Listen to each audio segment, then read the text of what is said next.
ETDR établissement Touba Darou Rahman mbokk yi kër gi ngeen di gis mu nekkoon ci état bu délabré nekkoon ci état bu doy waar mu amoon lu mu mel ba kenn ñemewu fa woon a dëkk yàlla dogal ñu jokkoo ak waa établissement Touba Darou Rahman ñu xaatim ay contrat war a jublu nag ci réhabilitation boobu kër xoolal ma ni kër gi meloon laataa mu yegg ci loxo établissement Touba Darou Rahman.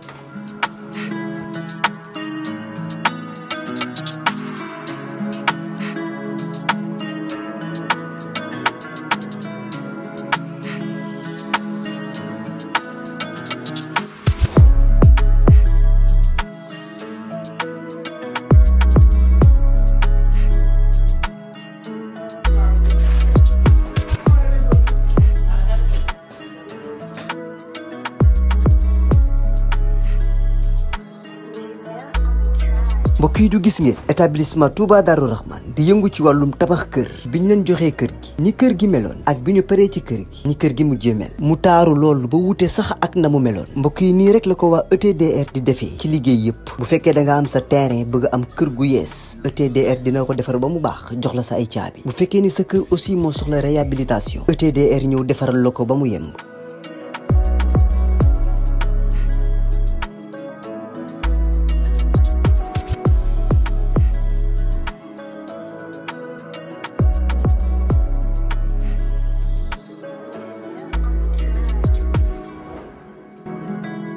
lépp lu jëm ci wàllu kër muy wàllu carreau plomberie électricité lépp ñoo la koy defal lépp lu ngeen waxtaanee ba juboo ETDR dina la ko defal ñi ngi nekk fii ci Pikine ci technopole bi ci yoonu arène nationale bi villa numéro 406 wala ngeen wooñu ci suñu numéro de téléphone muy le 77 575 50 25 wala 33 824 57 43 ku bëgg ci kër yu dernière génération yii kër yu bakkane yii kër yu noflaay yii tawal gaaw seeti waa ETDR établissement Touba Darou Rahman.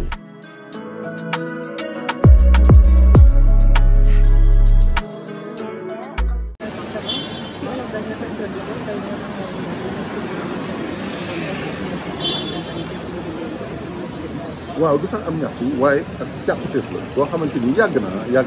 waaye boo xool ci fan yi ci ginnaaw actualité bi la mooy crime yi fay am ak violence beeg yooyu noonu saa bu loolu amee rek dañuy jóg wax tey nag ñu ne faaw ñu jël mbir yi nag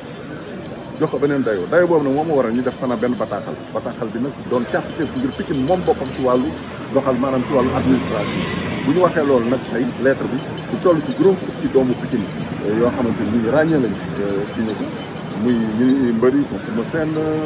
Jacob Baldé ku mel ne Boy Niang 2 ak El Hadj Pala Diop ak ñeneen ñi nga xamante ni ñoom la ñu tuddee créateur de contenu wala influenceur ku mel ne Pikine Dakar Abdou Diouf Malaw Pikine ak Bàcc Brise Premier mais ay acteurs culturels yu mel ne Mamadou Saïm Diop ak kii di Leuz Diwane bi mais ay universitaires également ñenn ñi nekk fii ci université Dakar di jàng ñenn ñi nekk université Canada yi di fa jàngale di fa gëstu ak ñoo xam ne ci football bi la ñuy yëngu muy Pape Mbacke mi nga xam moom mooy président ASC Cosaan ak kii di Ibou Diop nga xam mooy président ASC Jamono Pikine ak Cheikh Mbacke Thiam ak Thialan Ndiom mi nga xamante ni moom mooy directeur technique bu département Cheikh Mbacke Thiam mi nga xam moom mooy manager général bu ASC Pikine dajul ñoom ñëpp ñu ngi ciy liste bi xam naa après dinañ yónnee xanaa lettre bi ak la liste des signataires ñu ñëw nag jébbal ko ministre de l'intérieur boole ko benn lettre de demande d'audience ngir gën a yaatal ci li nga xamante ni moom moo la càppite boobu nga xamante ni mooy càppite Pikine mooy Pikine ñu tabaxal ko li nga xam ne mooy caserne sapeurs-pompiers ndaxte moo jur lii di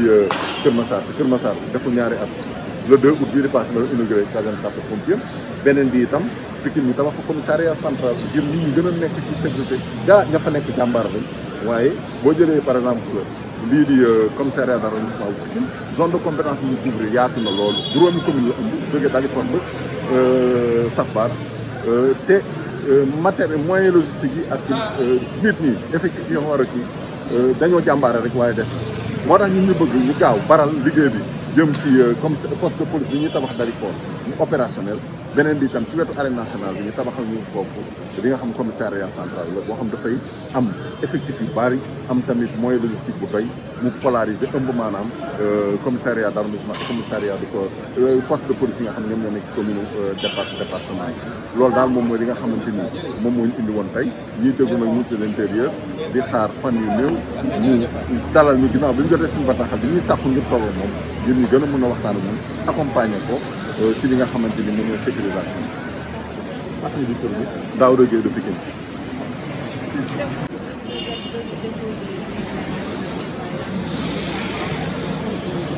Oui, nous sommes venus ce matin en délégation déposer au bureau du courrier du ministère de l'Intérieur une lettre plaidoyer qui porte la signature d'une cinquantaine de figures de Pikine dans le monde de la lutte comme Moussène, Boignan, Babacar Baldé, Samba Baldé, Baldé numéro 2, mais également Baldé Diop, chroniqueur de lutte, mais également des acteurs du monde de la culture comme Mohamed Hussein Diop qui est venu de ce mais Leuz Diwandi, l'artiste compositeur, et des universitaires qui ici à l'université de Dakar également, qui sont enseignants-chercheurs dans les universités canadiennes. Il y a également des créateurs de contenu, communément appelés influenceurs, comme Abdou Diouf, Malo Pikine, Pikine Dakar, Bati Brizi Premier et tant d'autres. Mais il y a également des acteurs du football du département de Pikine, comme Cheikh Baketiam, qui est le manager général de l'AS Pikine. Ibou Diop qui est le président de l'ASC Diamono, mais également Pamba qui est le président de l'ASC Tchefan, et d'autres figures. Et l'objet donc de cette lettre-là est de demander, de redemander parce que ce n'est pas en fait inédit, que Pikine soit doté d'une souveraineté administrative. Nous le disons parce que Pikine est né en 1952, a donné naissance successivement à Guédiawaye et à Kermassar récemment. Kermassar qui est à peine à sa deuxième année d'existence et qui a inauguré le 2 août passé une caserne donc de sapeurs-pompiers. Alors qu'à Pikine, il n'y a pas de caserne de sapeurs-pompiers. Ce que nous avons à Pikine, c'est 2 centres secondaires d'incendie et de secours. C'est bien, mais nous aimerions bien avoir une caserne de sapeurs-pompiers. L'autre chose, c'est que Pikine n'a pas de commissariat central, ce qui nous semble tout à Pikine une incongruité, surtout lorsque nous savons que sur les 46 départements du Sénégal, pratiquement en dehors de Kermassar qui a déjà construit des locaux qui, à mon sens, vont abriter donc un commissariat central, il n'y a que Tivaouane et Pikine qui disposent déjà d'un commissariat de corps de soins, donc Pikine qui n'a pas de commissariat central. Si nous prenons l'exemple du commissariat d'arrondissement de Pikine, donc dans ces entités très braves, très dégourdis, très engagés, et d'ailleurs qui ont beaucoup aidé à enrayer le phénomène du grand banditisme à Pikine, mais il y a toujours de la violence de charrie, n'est-ce pas, donc les combats de lutte au niveau de l'arène nationale. Il y a également le parc de petits ruminants de Serras. Il y a également la gare maraîcher des Beaux, la gare des Beaux Maraîchers. Il y a le marché de Carré. Donc plusieurs zones à Pikine qui sont des zones qui sont conflictogènes, qui sont donc criminogènes. Raison pour laquelle nous voulons effectivement que Pikine soit doté d'un commissariat central qui aura beaucoup de moyens logistiques, qui va polariser les postes de police et les commissariats d'arrondissement des différentes communes, qui va effectivement mieux permettre aux Pikinois de se sentir en sécurité. L'autre chose, et qui est une incongruité qui tarde à être corrigée, c'est que la préfecture de Pikine se trouve aujourd'hui encore sur le sol Guédiawaye.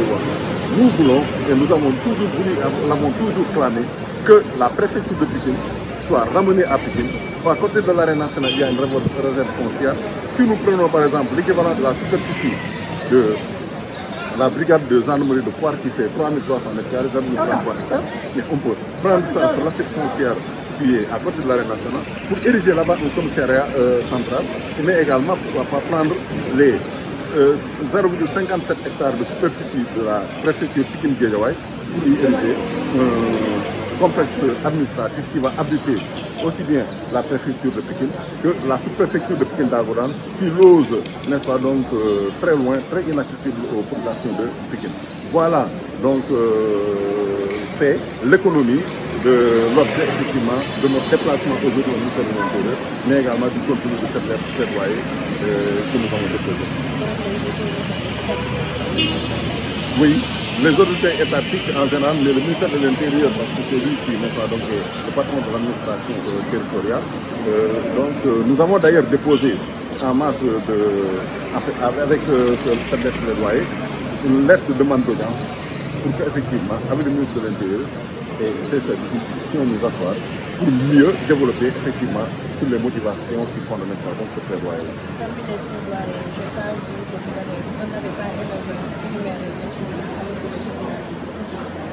Oui, pour le tribunal, on peut dire que il se trouve à la frontière entre Pikine et Guédiawaye. Mais le plus urgent aujourd'hui, ce sont ces trois infrastructures-là, à savoir la préfecture de Pikine qui doit être ramenée à Pikine, le commissariat central que nous appelons de nos jours, mais également une caserne de sapeurs-pompiers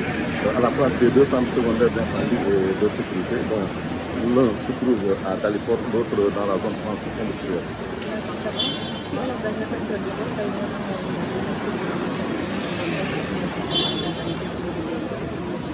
waaw du sax am ñaxtu waaye ak càkkutéef la boo xamante ni yàgg na waaye boo xool ci fan yi ci ginnaaw actualité bi la mooy crime yi fay am ak violence léegi yooyu noonu saa bu loolu amee rek dañuy jóg wax tey nag ñu ne faaw ñu jël mbir yi nag jox ko beneen dayoo boobu nag moom moo waral ñu def xanaa benn bataaxal bi nag doon càkkutéef ngir Pikine moom boppam ci wàllu doxal maanaam ci wàllu administration bu ñu waxee loolu nag tey lettre bi ci toll ci juróom fukki doomu Pikine yoo xamante ni ñu ràññee lañ signé ko muy ñu mbëri ko Eumeu Sène Jacob Baldé ku mel ne Boy Niang 2 ak El Hadj Fallou Diop ak ñeneen ñi nga xamante ni ñoom la ñu tuddee créateur de contenu wala